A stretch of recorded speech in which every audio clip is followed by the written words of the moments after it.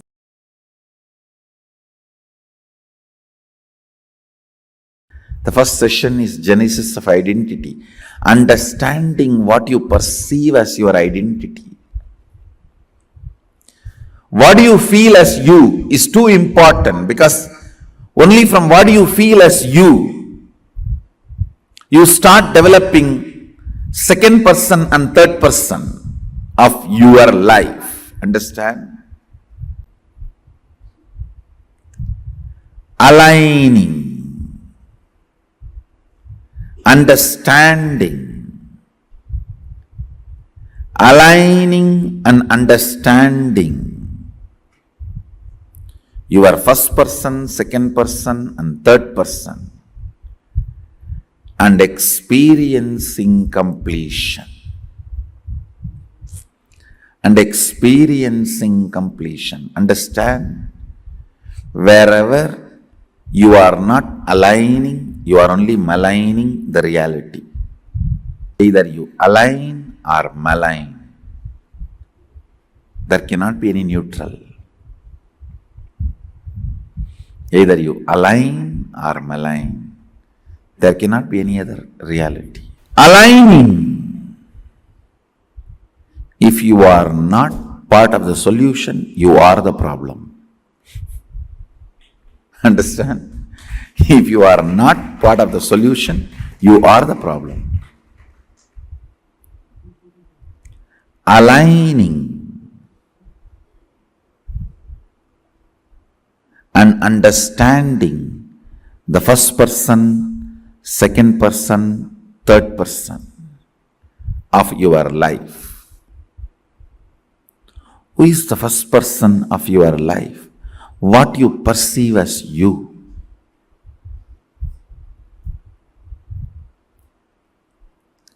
Who is the second person of your life? What you perceive as others. Who is the third person of your life?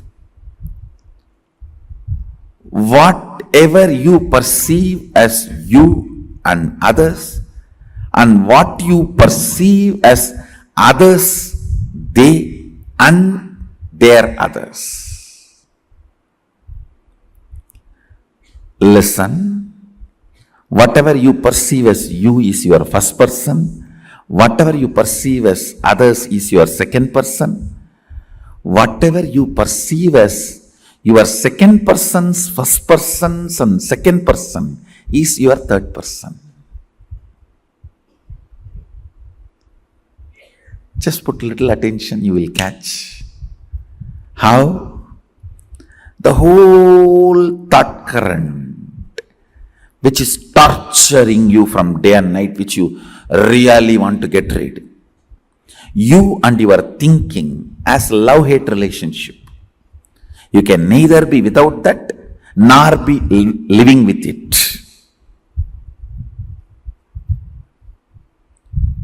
Almost like spouse. Neither be without it nor be with it. Even if there are 10,000 more rules with sannyas, it is much better to live with sannyas. What is formed becomes law. You need to understand this fundamental truth. In all the levels, first person, second person, third person. I and you, and they. Whatever you perceive as your life, whatever you perceive as you, that needs to be brought to completion. That is the fundamental lesson of Sanatana Hindu Dharma. The first verse you hear from the source books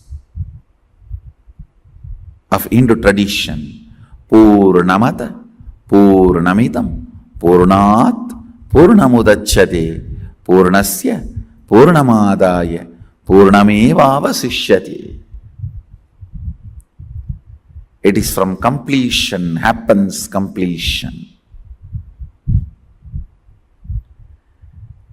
From completion, completion comes out and continues to be established in completion.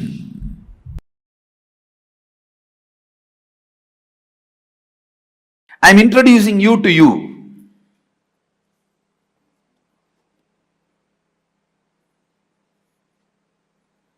I am trying to create a paint drawing, all of us together.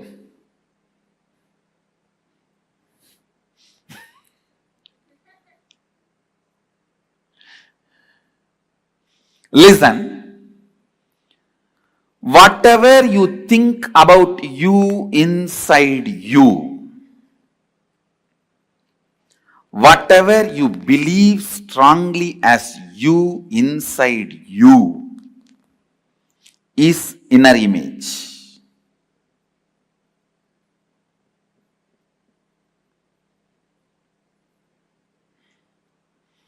Whatever you think as you, inside you, is inner image.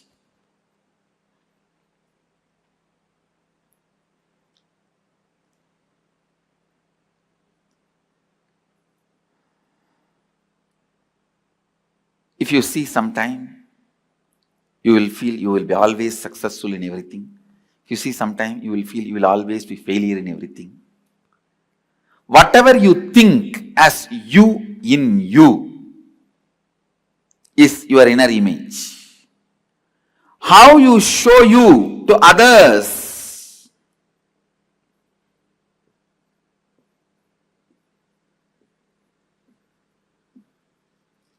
how you show yourself to others, that is outer image.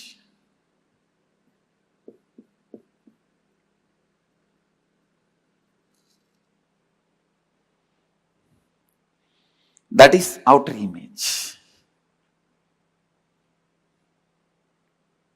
Understand? Whatever you show as you to others, usually you show through your words, body language, the way you project you. That is outer image. Mostly this inner image and outer image will be inconsistent. They will not be matching with each other. Inner image will be lower than what you are, outer image will be higher than what you are. There will be a big gap. What you think as, what you feel as you, and what you speak as you. This gap, the gap between your mouth and the heart, that is what I call confusion in life. Anyhow, I can say anyway, source of confusion. This inner image, outer image, then what others perceive about you, whatever you may show, people will have their own ideas about you. They will perceive you in their own way. That is called others' image.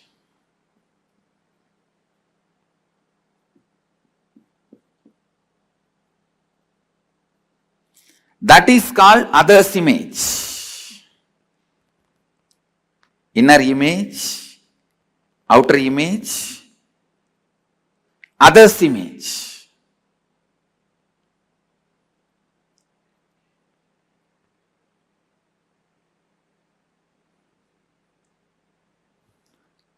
How others perceive you.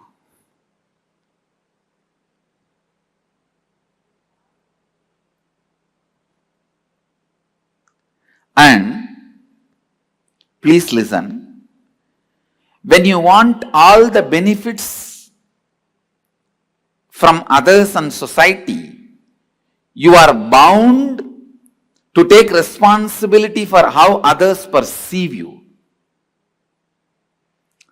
You can't say, how others perceive me, I am not responsible for that. No. You can't say that. You are responsible for how others perceive you. You are responsible for how others perceive you.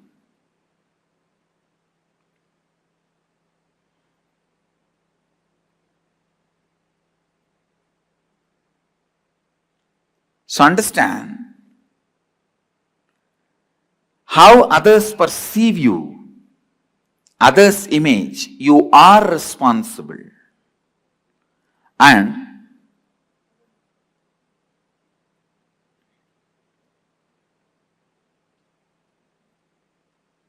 how you perceive the world and life, what you have in your head about life.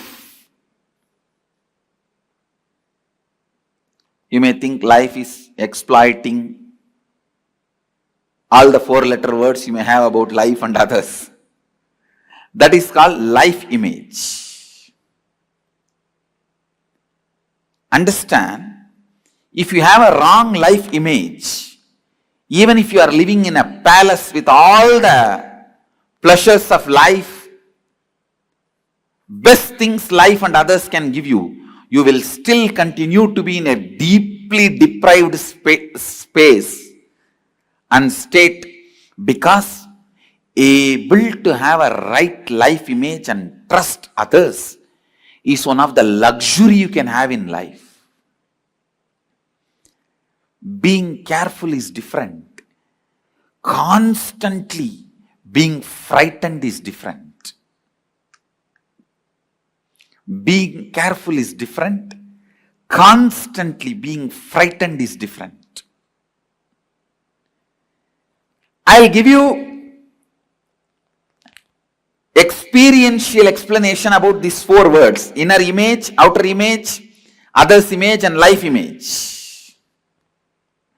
From my own experience. Listen. When I look inside me, my inner image, I see a vast, powerful space of Purnatva, complete completion. or sunyatva, emptiness, living emptiness. You can call that as a soul, God, energy, Mahadeva, whatever. A complete space. That's the exact inner image I am carrying. Outer image. Listen. Outer image. How I project myself. I am projecting myself as a being to transmit that experience to all of you. You can call us an enlightened master or a teacher or an incarnation, whatever way you want. You can give any title. I am a being to transmit that experience. That's my outer image. Declared outer image. Others' image. Listen, others' image. I may declare that I am here to transmit this enlightenment experience to you, but people expect that I should heal their physical pain, mental pain. I should bless them for wealth. I should bless them for a healing relationship, peace, bliss, contentment, completion.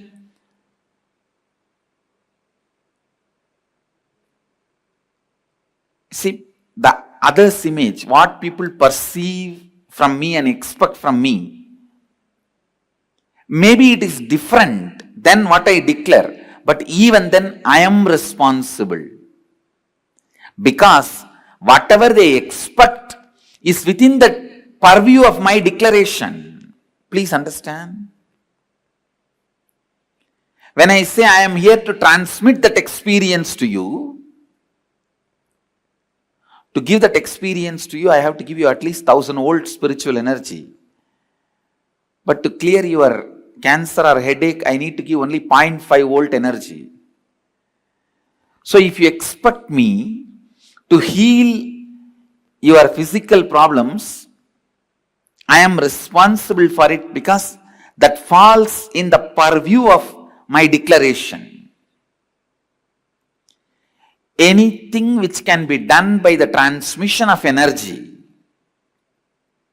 and experience of enlightenment, the side effect, after effect, byproduct of transmission of energy, you have a right to expect from me because that comes within the purview of my declaration. It is my responsibility to fulfill it. Only if you expect that I should win the World Cup, playing the football match, I am not responsible for it because that doesn't come under my declaration, the purview of my declaration.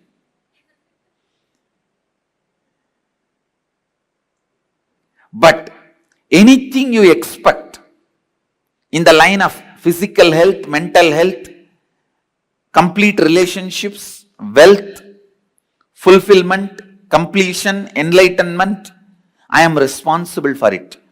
Either I have to give you that. If you are not ready to receive, I have to prepare you and give you that. But till you achieve it, I am responsible.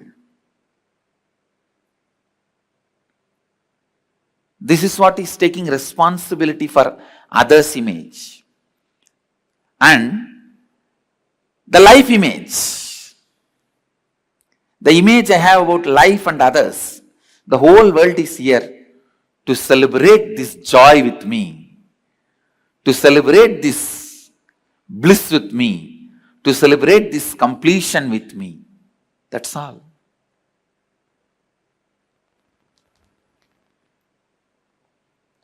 So understand,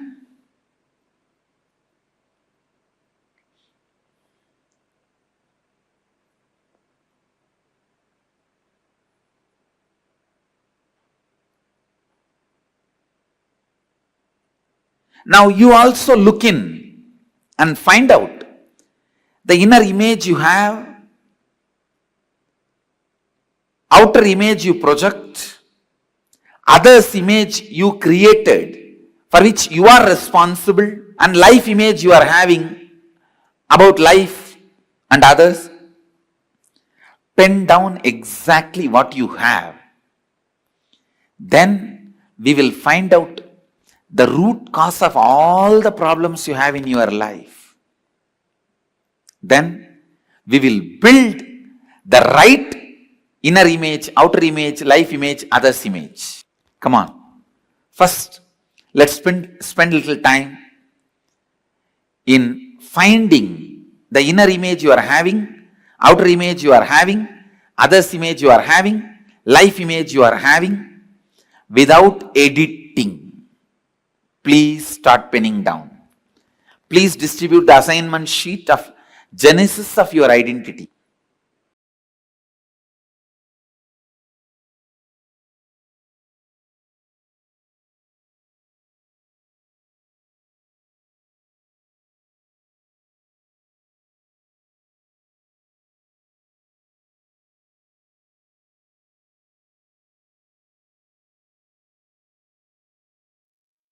This is the assignment now all of us are going to be doing.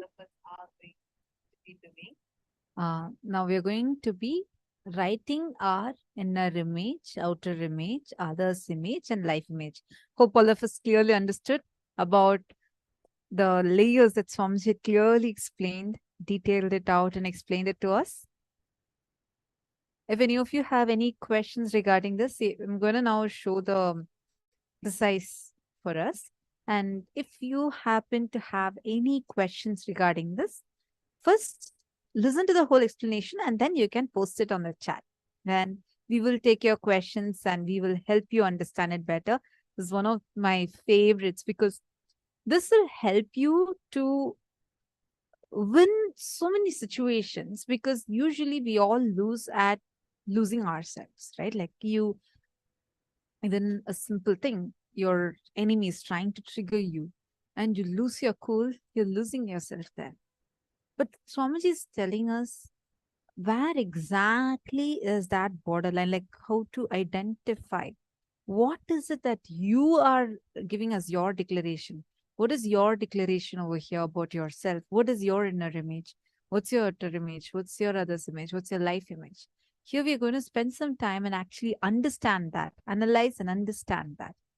So let's all take some time and understand and do the exercise on genesis of identity.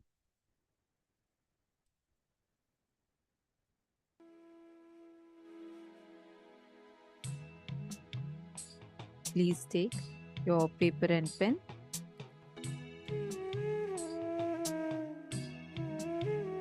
The genesis of identity, understanding what you perceive as your identity, what you feel as you, is too important. See, because only from what you feel as you start developing the second person, third person of your life.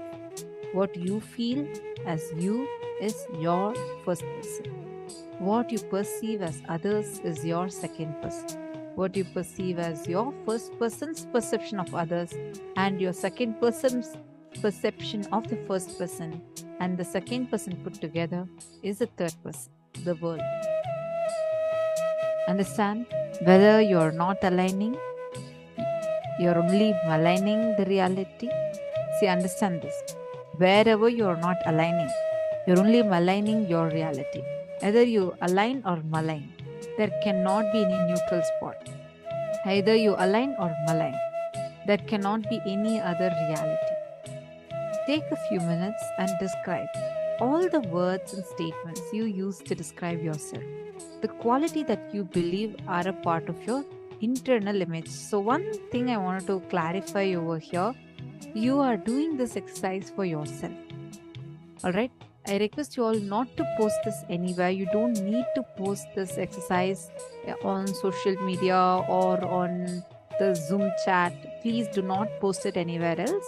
You're going to take a piece of paper, put inner image. Currently, whatever you are carrying about you, Usually, it is actually 99% of the time, it's only powerless cognitions we carry. Always, you try to show yourself much better outside, but inside of you, you will carry a lower inner image. Right now, all the inner images that you are carrying about yourself. See, there's simple things like, for example, I'm a girl. Yeah, that's a fundamental cognition. Apart from that, you'll also carry certain qualities about you. I'm so lazy. I'm so dumb. I feel I don't look good. Or I'm intelligent. Whatever you feel, inside of you, all the qualities that you think you are carrying about you. Are you all understanding? Whatever you feel as this is the way you're perceiving you, this is the way you are cognizing you, I request all of you to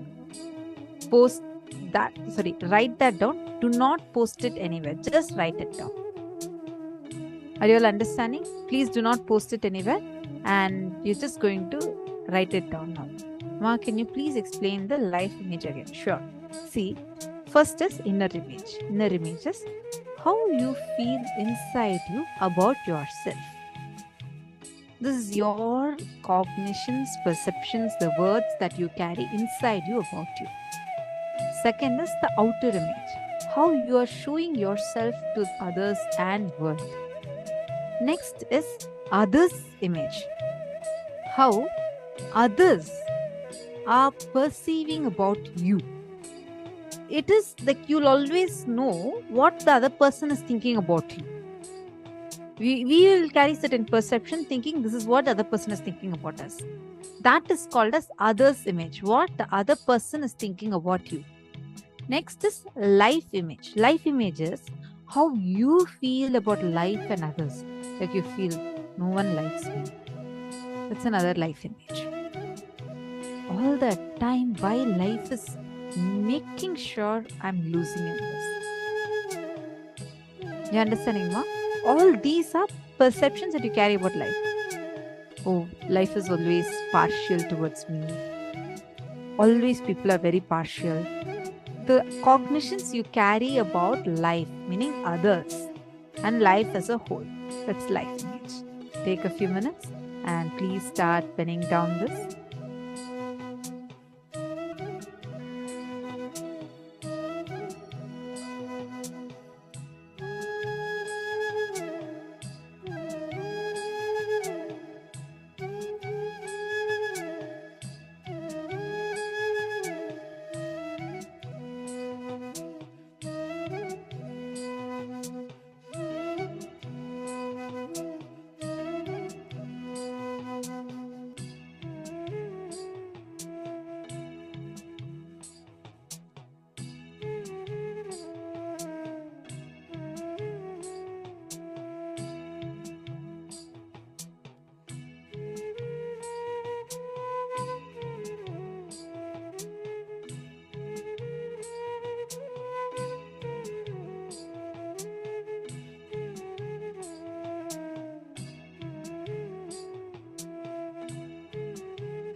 Now, whatever you have written so far is what you want to have.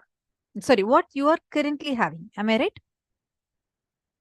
Whatever things you have written so far is, okay, this is my current inner image. This is my current outer image. This is my current life image. You've written all that, what you are currently having. Now, you're going to write, what is it that you want to have? Are all of us clear? You have written what you are currently having.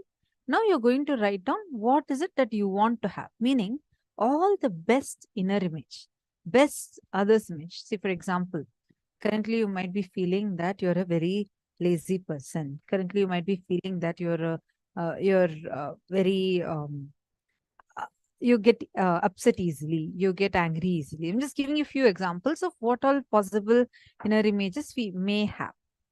Now, you will have a thing that this is what I want to have. Am I right? That what I want to have is the image that you are going to be writing now. Are all of us clear?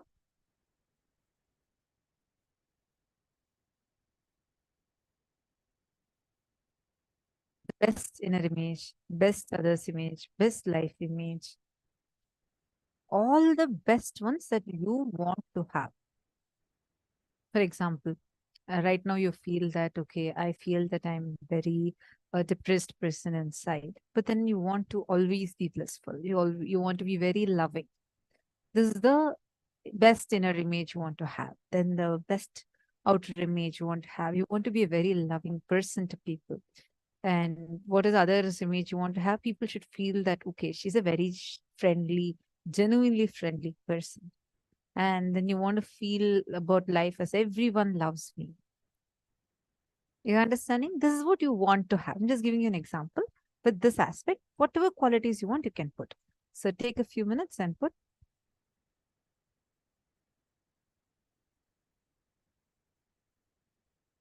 Please pen down elaborately, describe in detail. Don't just post once, but describe in detail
So understand the exact inner identity, outer identity, and the gap between the inner identity and the outer identity.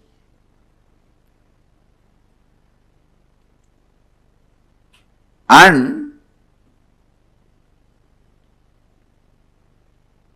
what you want others to experience, feel about you, and what you feel about others. There is always a big gap between these two.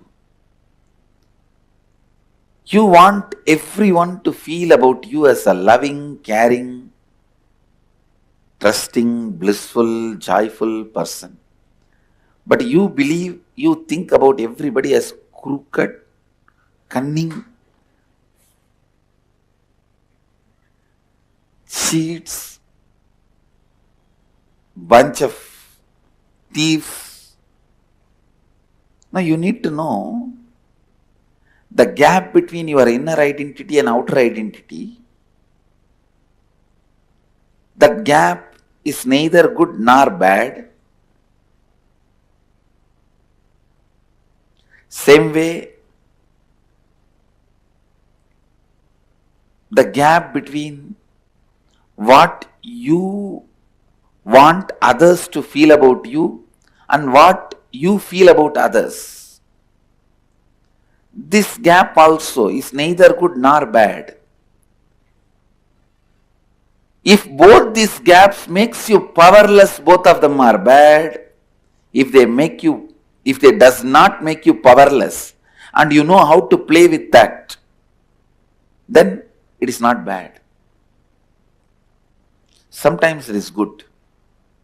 Some of the very powerful, the most powerful strategies which Krishna did to protect dharma are done from that space where other person can't even understand with what kind of a logic you are functioning.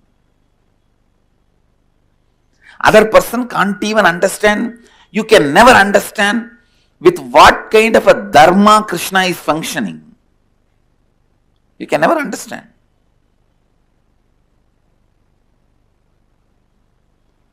But he is the most dharmic being. Because the gap between inner identity, outer identity has not put him in powerless space. SDHT, self-doubt, hatred, denial. When he was running away from Jarasandha, I can be 100% sure he would have had a cup of coffee or a coke and chatting with his Sakhis, if not flirting, in his chariot. He would not have had a single moment of powerlessness. But if he has seen some enemy spy, immediately would have shown the face as if he is afraid, frightened, running away. He knows how to play the game with. Because even the inner identity, outer identity,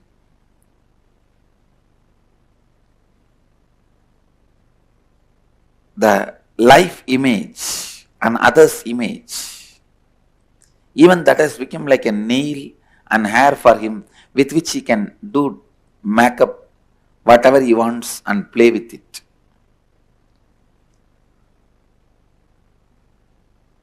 He knows how to show them, showcase them, and use them, play with them.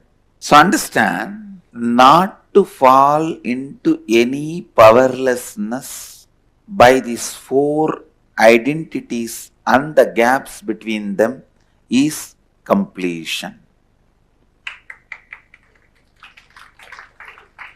Today I am going to lead you guys for that only.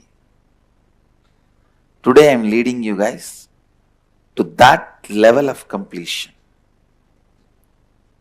Study all the blind spots you carry between these four components of your identity: inner image, outer image, others image, life image, and complete all those incompletions, which puts you in powerlessness.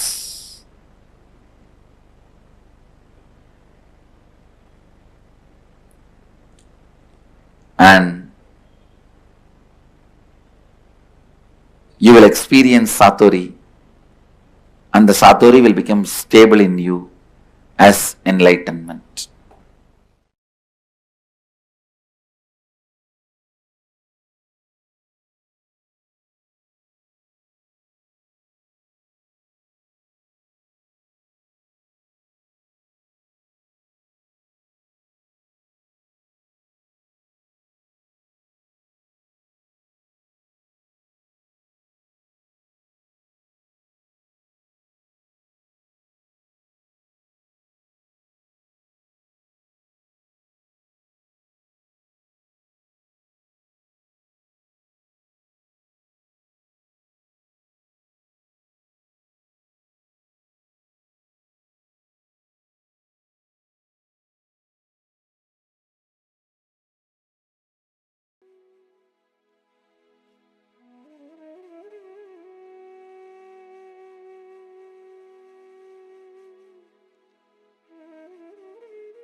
that identity that we have right now, what we think of ourselves, what we think of the people around us, what we try to project ourselves to others. We just identify this. That identity which you have currently is the inauthentic identity. It is not the best identity. When I say that within me I feel powerless, but outside me I'm very powerful, it is not the best that you can be.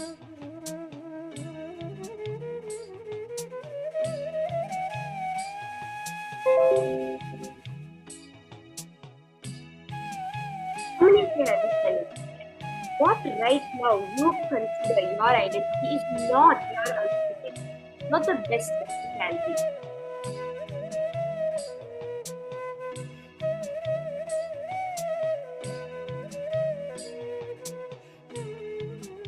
When we understand this, then we take the first step towards identifying what is that right identity for. We heard Swamiji describe how his identity, what he thinks of himself. Now, let's also now do the first step of understanding that what we right now consider as our identity, not our authentic identity. What we want to be, whether it is we want to be successful all the time, we want to be perceived as successful, and we want life to give us success. That what we want. We want to be Paramashiva within. We want to be Paramashiva the way we show ourselves outside. We want life to perceive us as Paramashiva and life to behave with us as Paramashiva. That is your authentic identity. How many of you are understanding this difference? What your authentic identity is and what your inauthentic identity is.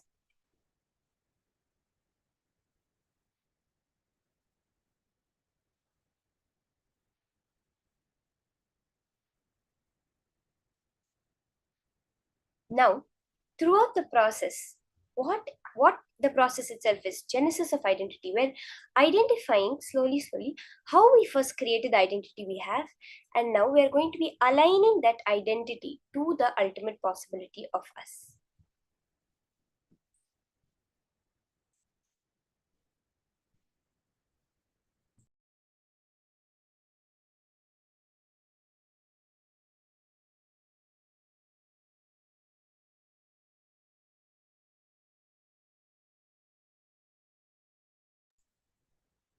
Now, we're going to be penning down. So the first thing that we're going to be doing now is all our incompletions that are stopping you from expressing your authentic identity. What does this mean? Now let's say my authentic identity is that I am Paramashiva and I can manifest all the powers of Paramashiva. That is my authentic identity. Now what is stopping me from manifesting this? Let's say I feel that I get hungry all the time, like every few hours I have to eat. There's no way I can be without that. How can I be Paramashiva? Paramashiva is the Nirahara, the yogi. He doesn't need to eat anything. But I always have to eat at this particular time, or else I really cannot manage my day. Or else you have that, there are so many problems happening in my life. My boss is constantly talking to me like this, talking to me like that. How can I be Paramashiva? Nobody will dare to talk anything to Paramashiva. Like this, you have small incompletions within you that are stopping you from expressing that authentic identity, which you feel are, whether it's your own cognitions about yourself, whether it's what you perceive as others' cognitions about you, the way life shows you. Like this, we have many incompletions. Start and pin down all these incompletions that are stopping you. Then, for each incompletion, identify the first incident. As Swamiji had given the example, the incompletion is the fear of you going to the beach. Someone has a fear of going to the beach, and that incident is the murder in the beach that you saw when you were 7 years old. You have an incompletion that people don't respect you, and that incompletion started because of something your friend said to you in class when you were 6 years old.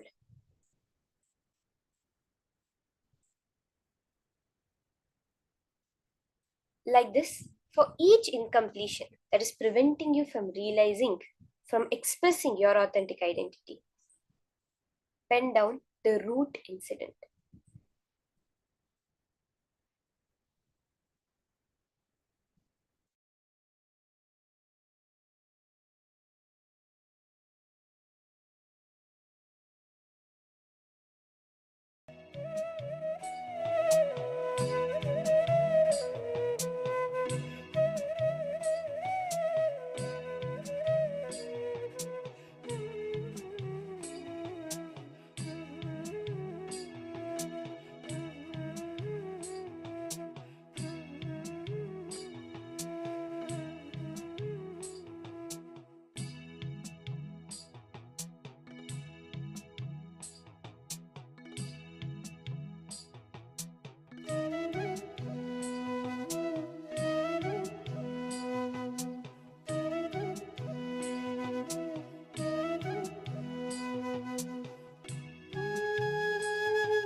Just see every small incident. You'll find you can take the major incompletions that are coming up, the major things that you're able to identify that are actually blocking you, your manifestation of your authentic identity.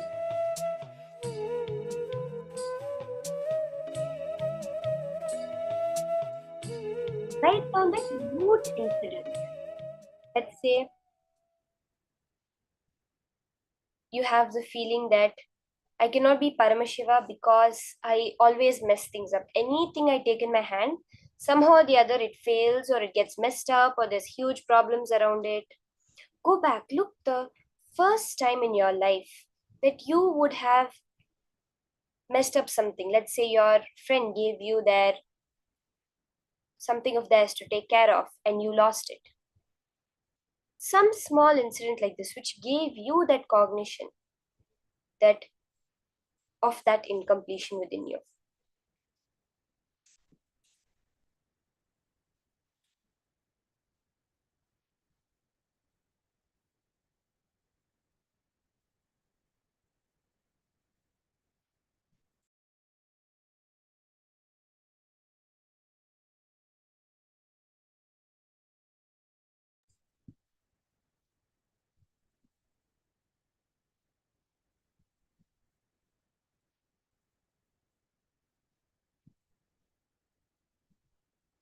We can move on to the next step.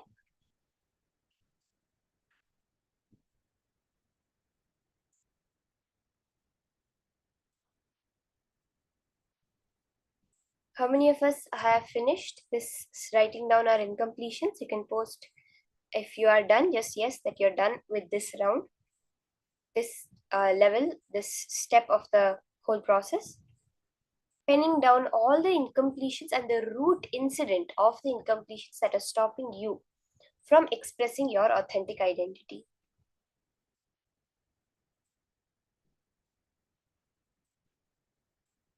Okay, some people are asking for some more time.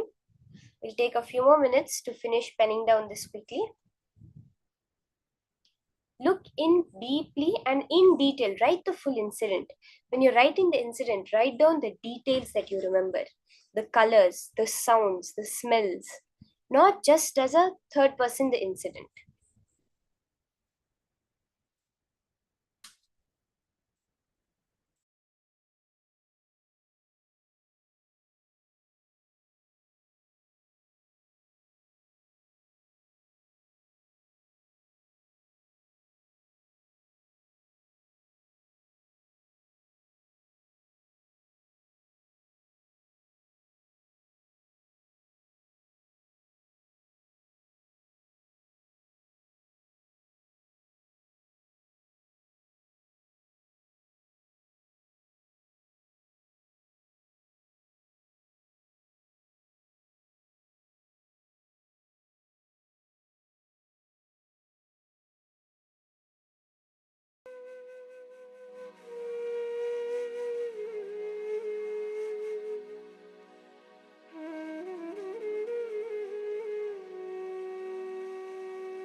In this next step now, we're going to be identifying the self-doubt. See, Swamiji very beautifully explained. The gap between your inner image and outer image is your self-doubt. Meaning what? You are trying to show yourself in some way which you do not believe as yourself. You want to show yourself as very intelligent, but you do not believe you're intelligent. Inside you, you deeply feel that you are foolish. But to show to others, you show yourself as an intelligent person. That person may be convinced, but you are not convinced. That time, what happens within you is self doubt. Let's say that I do not think of myself as strong at all. I feel like I'm a really weak person, but I want to show myself to others as strong. So the way I project myself to others, when I interact with others, the way I talk about myself, as if I'm a very strong person. When now the people around me are convinced, yes, this girl is a very strong girl, but inside me, I'm not convinced about that. Then I start to doubt myself. Whenever a situation comes up, it requires strength. I doubt myself. No, it's not possible for me to do this. That self doubt, pen down, all these doubts you have about you, yourself. Anywhere you doubt yourself. Am I worthy? Am I deserving of some things in life? Is it possible for me to achieve? Can I ever get respect? I'm not a person that can get respect. Can I ever get that? All these doubts that you have about yourself, pen it down and pen down the incident that this first doubt rose within you. Like I gave the example, I project myself as a very powerful person, but I feel very weak. And there came some situation where you were asked to do something that required you to be powerful because that's what people's cognition about you was there. But you were not able to do it. You were asked to go and talk in a debate, a friendly debate between your class, but you were not able to do it. So you started doubting yourself. Pen these down.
Now, once you've finished penning down that self-doubt, that gap that you have created between what you perceive as yourself and what you've shown to yourself as others, which created a lot of doubts about even yourself to yourself. The second level that Swamiji had explained was the self-hatred, where when what you show as yourself to others is not the same as what other people perceive as you. Why? Because even you perceiving about yourself is different.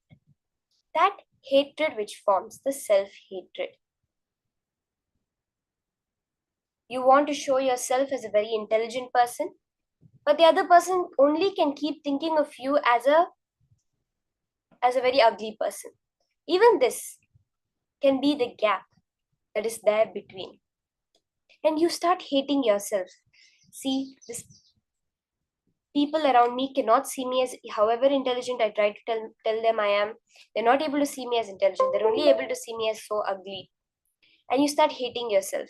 Look at myself, I'm so ugly all the time. I cannot be nice looking at all. I cannot impress others at all. That hatred which impacts you. Pen down these self-hatred patterns where you've started saying you hate yourself for the way you look, you hate yourself for the way you behave, for the way you talk, or even for some ideas that you have, you hate yourself. Pen down these hatreds and when it started within you.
Once you have penned down these self-hatreds that you have, you can pen down the self-denials.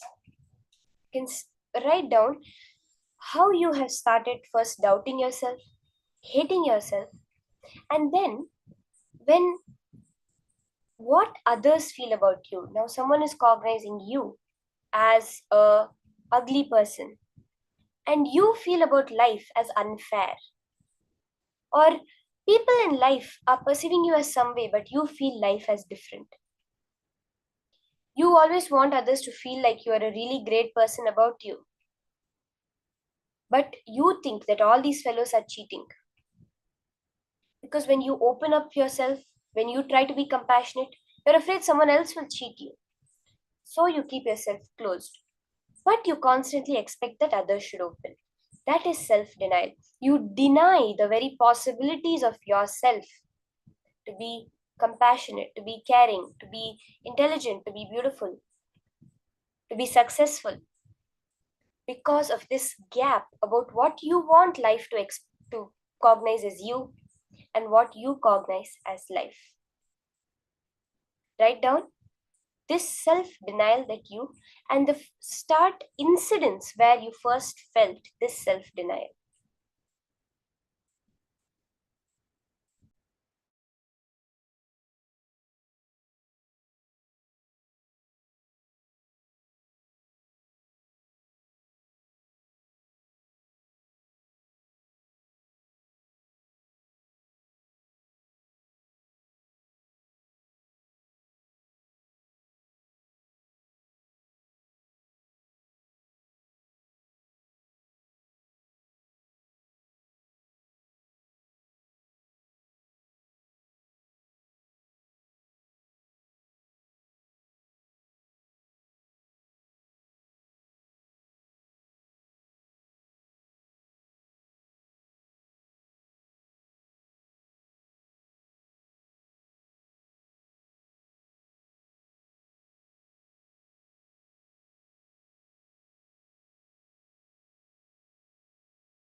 understand completion is life. With completion starts life. With completion, life is awakened. With completion, everything auspicious starts in your life.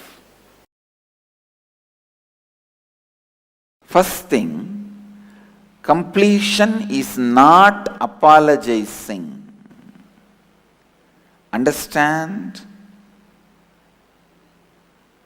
In completion, you may apologize, not because you feel powerless, but because you feel powerful now, not because at that time you did some mistake, but because at those days you had inadequate cognition. Please understand. As a law of life, your cognition will continue to grow. As law of life, your cognition will continue to grow.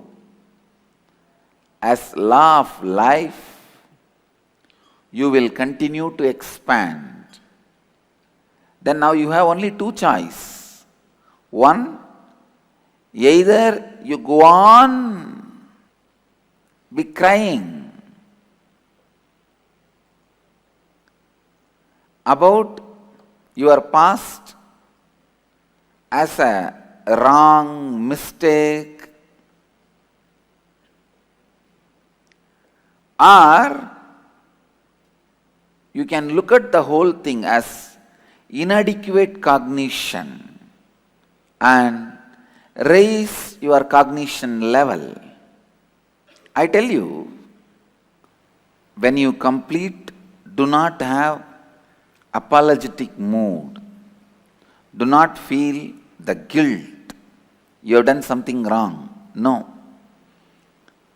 Because if you feel guilty, you will not go through all the past and complete. Because even one or two will make you so tired, you will be agitated, irritated. You will think, what is this? Why should I think?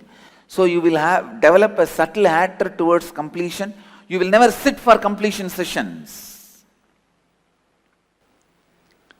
How many of you feel, listen, bored or tired, don't want to sit for completion? Raise your hand. All of you need to know, you are only having a deep guilt about past. You should know you have not done something wrong in the past, but listen,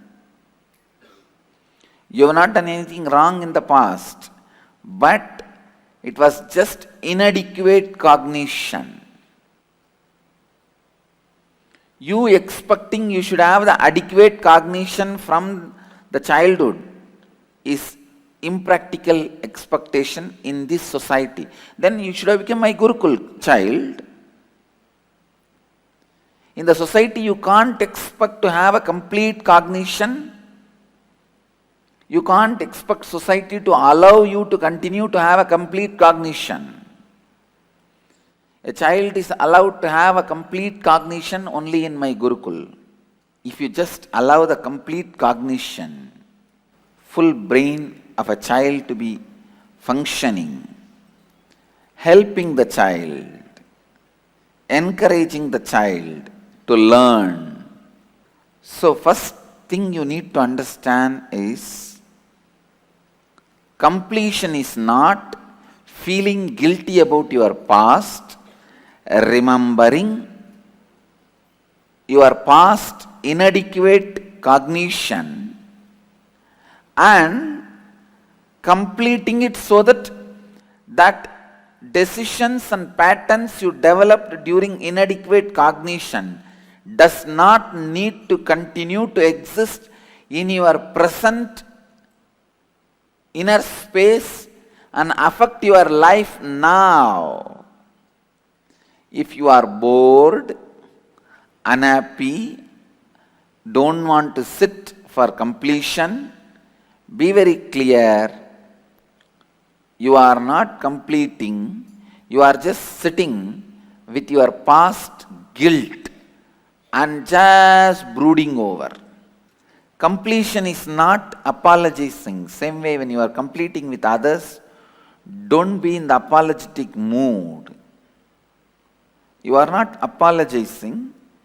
Sometimes apologizing may happen. See, many times, only if you feel powerless, if you fall into the powerless mode, you apologize. Don't fall into powerless mode. Sit powerfully. Remember very clearly, when you had those powerless moments, some part of you have been stuck with others. Now you are reclaiming those parts. That's all. For example, if I had a fight with my elder brother when I was 6, and still that memory is there in me, that fear is there in me, that feeling is there in me, means still that 6-year-old child is influencing me. So all I am trying to do is I am liberating myself from that fear pattern which I created at the age of 6, which happened due to fighting with my brother. I am not now going and apologizing to my brother. Oh, sorry, that time I beat you. Now I apologize. No. You may apologize in some time, but completion itself is not just apologizing. It is like making the other person understand and making yourself understand that fighting in the young age created a strong, fearful, powerless pattern in you which is responsible for still you struggling, suffering with a wrong cognition, improper, inadequate cognition.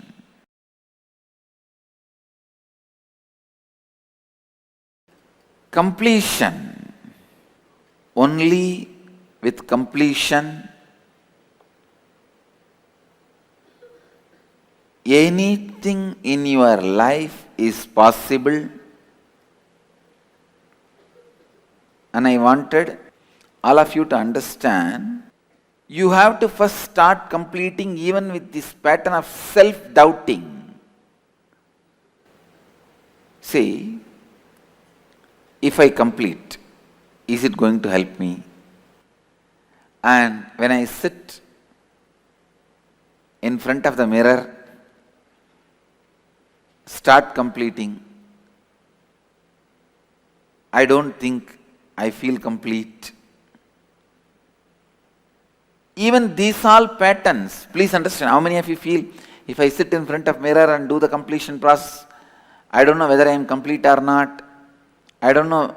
This is an important pattern you need to understand. How many of you feel that way? Raise your hand. So understand, all of you have one important pattern, self-doubting. This self-doubting pattern, unless you complete with that pattern also, the completion will not happen. Understand? The pattern of self-doubting, along with your root pattern and split up of your personality, one more thing has entered into you, constantly doubting. Please listen. Because any part of your personality decides or does anything, the other part doubts that cognition. Whatever your right hand does, left hand is doubting. Whatever your left hand does, right hand is doubting. So you have to do anything with both the hands, only then it will be successful. So first of all, you need to complete with this doubting pattern. Constantly doubting yourself. Because you constantly doubt yourself, you doubt about the truths of completion, four tattvas, principles. You doubt everything. You doubt you. Because you doubt you, you doubt me. Please listen. If you doubt you, you will doubt me. Because I am inside you more than you exist in you. If you are occupying 20-30% of you, I am occupying 60-70% of you. So naturally, if you doubt you, you will doubt me. And if you have anger towards you, you will have anger towards me. Sometimes people think, oh, I don't have anger towards others, I have only anger towards me. But I tell you, when you dig, you will see very clearly, vengeance towards others, when you can't express it, it becomes anger towards you. Vengeance towards others when you can't express it, when you think, oh no, they are powerful, I have to be dependent on them, then it expresses on you. Today, I'll expand only on how to complete with your self-doubt. Understand? Today I'll expand just on this one subject.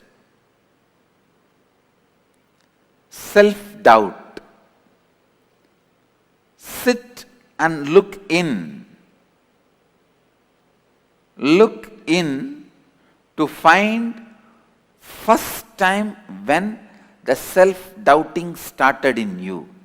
The moment you realize your inner image about you is different and the outer image you project to others is different, self-doubting will start on you.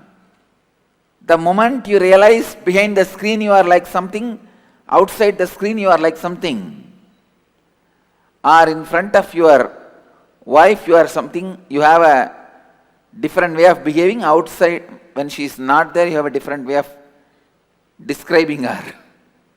Your inner image about you, your outer image about you, the way you project you and the way you think about you, when these two are different, the way you think about you is mamakara, the way you project you is ahankara.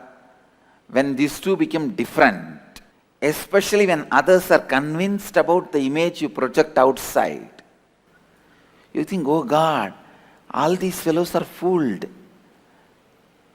Even though I am hiding what is and projecting different, everyone is fooled. Then I think this is the way everyone is fooling others. Then you start doubting everything and you. Listen.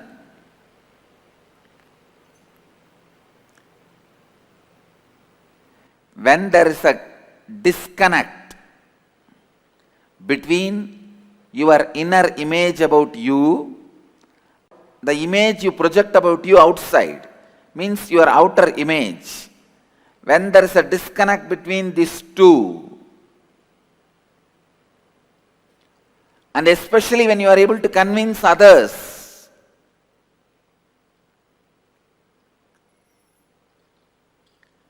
you are able to convince others about your outer image, the way you project yourself is the true image. When you are able to convince everyone, suddenly the self-doubt starts getting developed. What am I doing? What is this? The worst conscious killer disease is self-doubt. Especially self-doubt established as a pattern in you. You will see very clearly, you will work for something, and when it becomes a failure, You yourself will take revenge on you. You did all this, na? You need this. This is called Atma Droga. Understand? First Atma Sandeha means self-doubt. Then Atma Droha. This leads to Atma Hadya, self-destruction. No, that is the poor human beings. Look in and start digging out. When first time you started having self-doubt, try to remember, recollect. The earliest memory of your self-doubt. When you yourself did not trust the words you uttered. For example, even now when you declare with integrity, authenticity, responsibility, I declare, one part of you saying, you don't neither have integrity nor have responsibility or have authenticity. What are you declaring? Keep quiet, you are not going to be successful. These are all pseudo drama. What others, they may be telling because they may be having. Before you even complete one statement, your other part has finished satsang. But I tell you,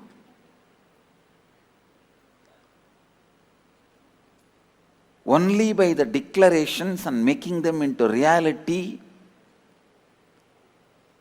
the spiritual strength, the Atma Bala is created. Sit with all these self-doubting patterns, pen them down, relive and relieve them, complete with them. Don't doubt whether you completed with your self-doubts. That will be one more doubt, at least complete with that. If you have self-doubt, complete with it. If you have one more doubt whether you completed with your self-doubt or not, complete with that also.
One of the most important aspects that Swamiji revealed in this was this completion with the self doubt, self hatred, self denial.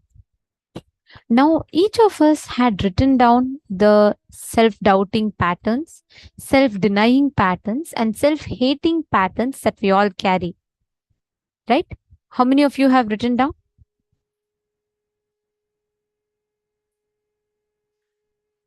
Okay. Can I request every one of you to post what do you understand as self doubt?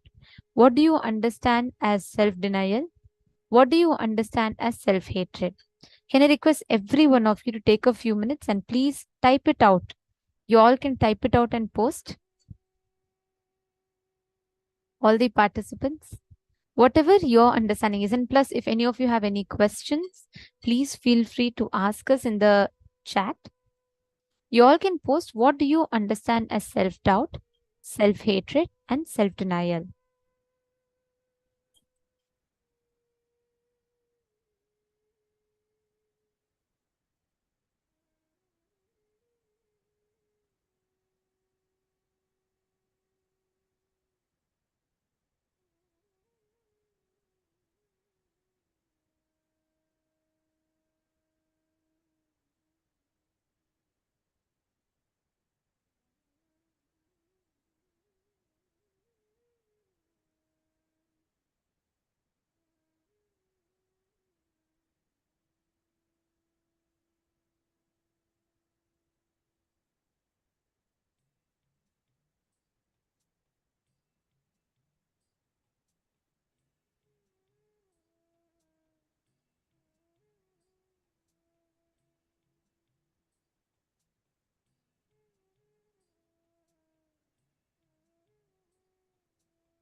Now, all the thoughts, patterns inside of you that creates a doubt about yourself inside of you is self doubt. All the thoughts, patterns in you, which makes you interact with life with a denial. For example, let's say you want to become healthy, but there's a part of you which says, is it possible for me? Will I be able to do it? Last time I tried and I can't do it. I failed it. Is this for me? That is self doubt.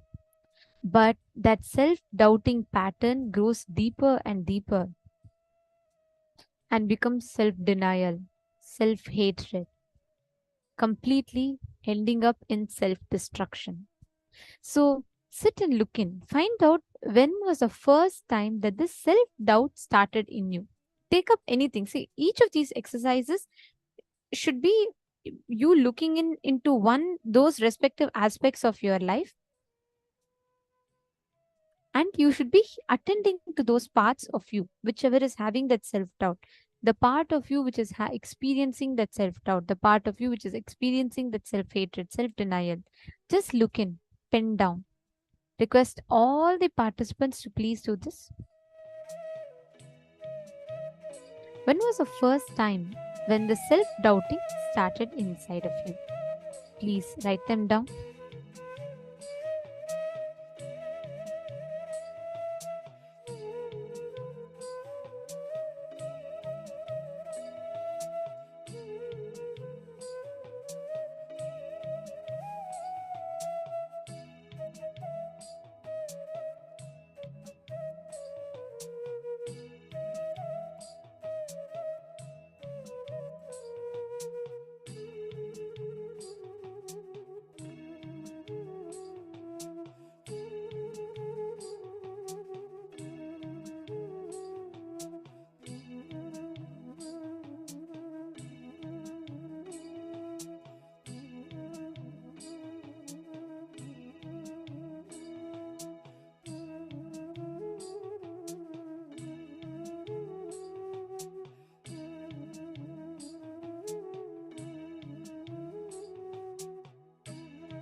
Reliving is relieving. Pick up the incident you need to complete with.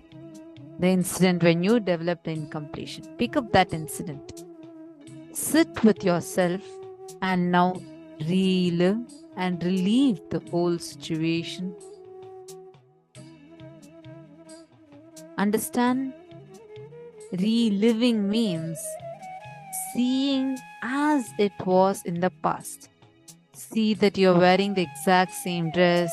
Go to that exact same age, the exact same form. Just go back to the same situation, same emotions, same intelligence, same intellect, same understanding, same experience. Don't justify from the present context. Just sit. Please close your eyes. Sit straight. Take a few minutes. Consciously forget your present context. Start reliving and reliving. Pick up the incidents one by one. Start reliving and reliving. Relive authentically, consciously. Forget the present context. Go back to that same age, body, mind, place, space, same mental setup, same identity, same power, same energy, same knowledge level. Everything exactly what you were at that age.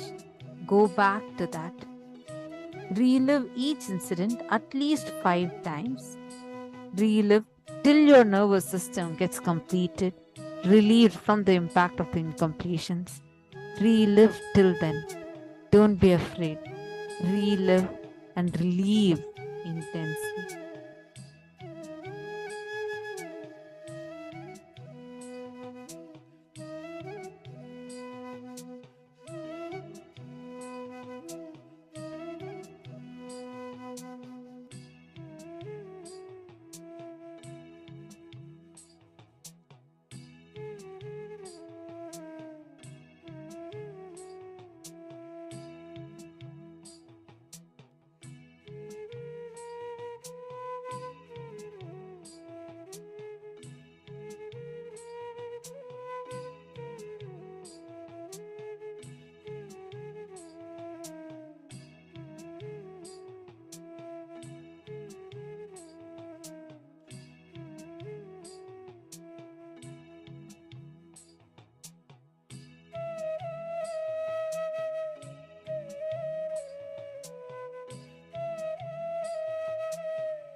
Now,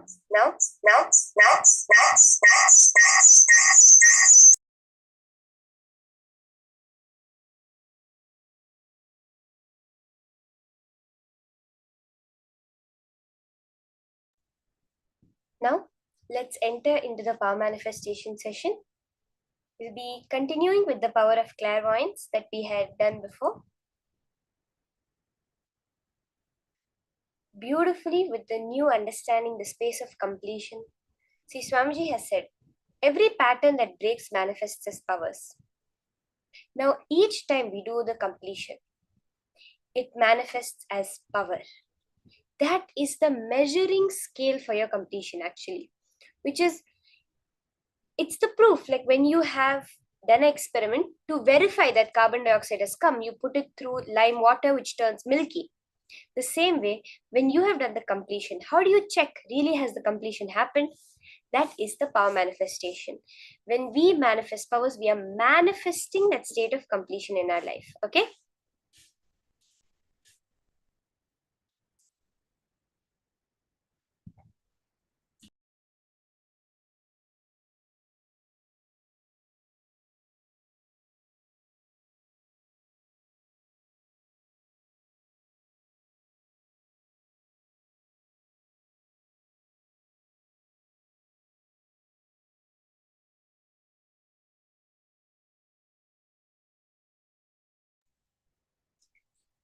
When we do, it is the living of the power manifestation.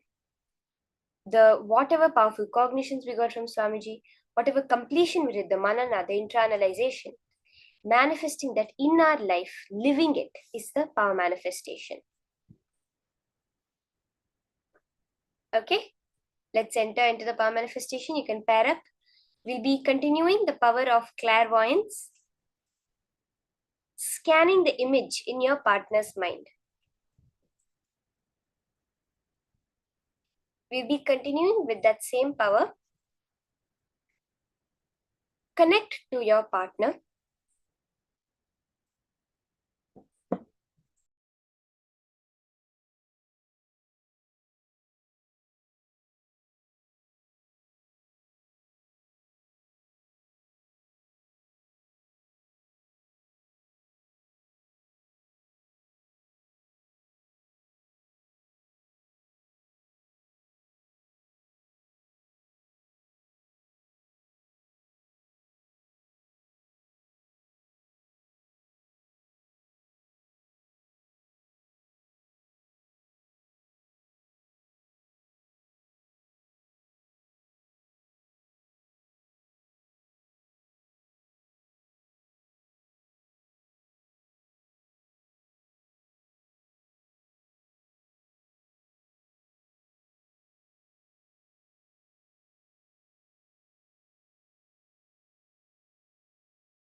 Now you can pair up with someone who you're going to be manifesting with.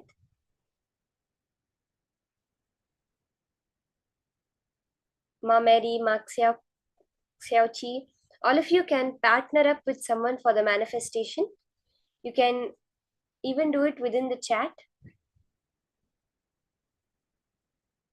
And you're going to be continuing the power of clairvoyance. See, the more completion you get, the more you understand your mind. What's the secret of reading another person's mind that Swamiji reveals? Swamiji says that the secret towards understanding another person's mind is to understand your own mind. Now, the whole process that we did, the identifying our self-doubt, self-hatred, self-denial, our inner image, outer image, aligning it, is fully just basically understanding yourself. Till today, everything you've done, you've never really understood yourself. But now when you're taking the time to do that, you'll be able to even understand another person. Why? Because another person is nothing but a manifestation of your own self. The whole life is just a mirror, parts of you that appear outside. So now when we have understood our mind, our own self at the next level, you'll be able to automatically connect to another person and identify what they're thinking of. Now when you're asking your partner to hold an image for you, be very clear. Ask them to see the image continuously so that their mind does not wander, they don't think of anything else, etc.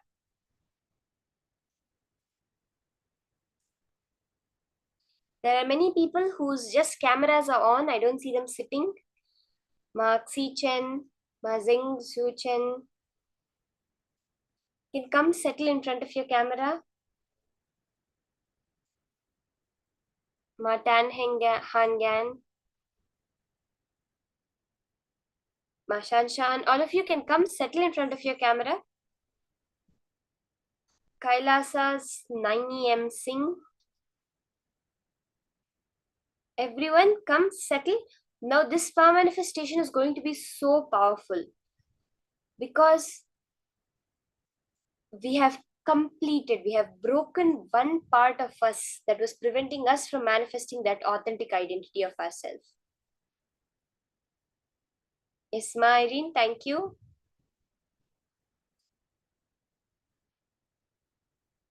Ma Gurupriya, Ma Jessica, you can come for the manifestation. It's going to be so powerful. The completion you did, you'll actually see it changing the way your manifestation happens. It will transform the way your manifestation is happening.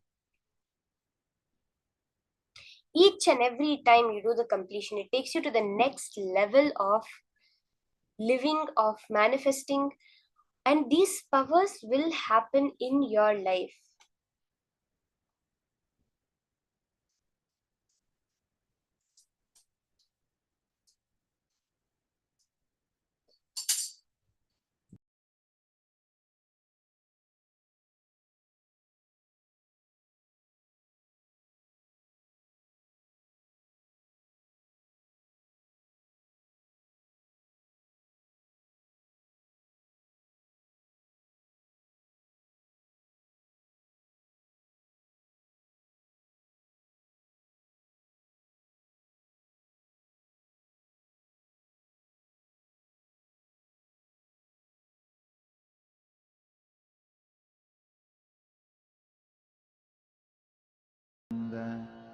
Paramashivoham. Smania Khalia, are you manifesting, Ma? Are you doing the manifestation? Ma Nisha? Paramashivoham. Can connect to your partner. Paramashivoham.